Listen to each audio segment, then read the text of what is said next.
ಮಾಡ್ಕೊಂಡು ಎಲ್ಲ ಇಲಾಖೆ ಅಧಿಕಾರಿಗಳಿಗೆ ನಮ್ಮ ಗೌರವ ಇದೆ ಸರ್.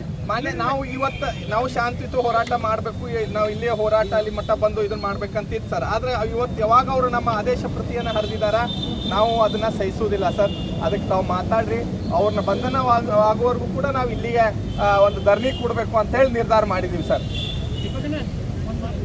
ಸರ್ಕಾರ ಕನ್ನಡ ರಾಜ್ಯ ಸರ್ಕಾರನ ಪ್ರತಿನಿಧಿ ಮಾಡಿದ್ದಲ್ಲ ಅದನ್ನ ಹರಿದಾಕ್ಯಾರ್ರಿ ಮತ್ತು ಸರ್ಕಾರದೊಳಗೆ ತಾಕತ್ತಿದ್ದರೆ ಬಂದು ಹೊಂದಿಸ್ಬೇಕಂತ ಹೇಳಿ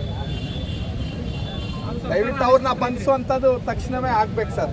ನಾವು ಅಲ್ಲಿವರೆಗೂ ಕೂಡ ಏನು ಭರವಸೆ ಕೊಡ್ತೀವಿ ಕೂಡ ನಮ್ಮ ಹೋರಾಟಗಾರರಿಗೆ ಅವರನ್ನು ಬಂಧನ ಆಗಬೇಕು.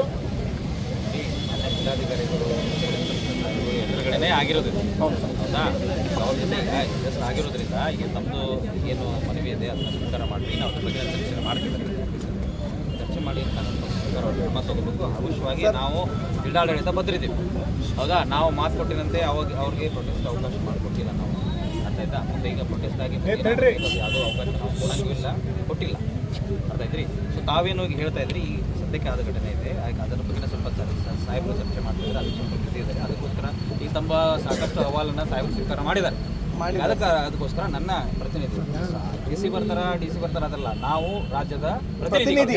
ಇಲ್ಲ ನಾವು ಅದಕ್ಕೆ ಯಾರು ಕೊಡ್ತಾರೆ, ಯಾರೇ ಕೊಟ್ಟರು ಎಲ್ಲಿ ಹೋಗ್ಬೇಕು ಅಲ್ಲಿಗೆ ಹೋಗೇ ಹೋಗ್ತಾರೆ. ಹೌದು ಸರ್. ಪ್ರತಿನಿಧಿ ನಮ್ಮ ಬಗ್ಗೆನೂ ಗೌರವ ಇದೆ, ಜಿಲ್ಲಾಧಿಕಾರಿಗಳ ಬಗ್ಗೆ ಗೌರವ ಇದೆ, ಇಲಾಖೆ ಬಗ್ಗೆನೂ ಗೌರವ ಇದೆ. ಆದರೆ ನಮ್ಗೆ ಇವತ್ತು ಶಿಟ್ ಬಂದಿದ್ದು ಒಂದೇ ಕಾರಣ, ನಮ್ಮ ಸರ್ಕಾರದ ಆದೇಶ ಕೃತಿಯನ್ನ ಅದು ಈ ಜಿಲ್ಲಾಡಳಿತ ತಮ್ಮೆಲ್ಲರ ಸಮ್ಮುಖದಲ್ಲೇ ಹರಿದಾಕಿರೋದ್ರೆ ಅದನ್ನು ಭಾಳ ಖಂಡಿಸ್ತೀವಿ ಸರ್.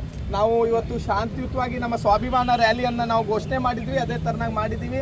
ಇಲ್ಲಿ ನೀವು ಬಂದಿದ್ದೀರಿ, ನಮ್ಮ ಮನವಿ ಪತ್ರವನ್ನು ಸ್ವೀಕರಿಸ್ತಾ ಇದ್ದೀರಿ ಸರ್. ಇವತ್ತು ನಿಮಗೆ ತಾವು ನಮ್ಮ ಇಲಾಖೆ ಅಧಿಕಾರಿಗಳು ತಕ್ಷಣವೇ ಅವ್ರನ್ನ ಬಂಧಿಸದೇ ಹೋದಲ್ಲಿ ಮುಂದಿನ ದಿನಮಾನಗಳಲ್ಲಿ ಬಹಳ ದೊಡ್ಡ ಹೋರಾಟವನ್ನು ಜಿಲ್ಲಾಡಳಿತ ಎದುರಿಸಬೇಕಾಗುತ್ತೆ.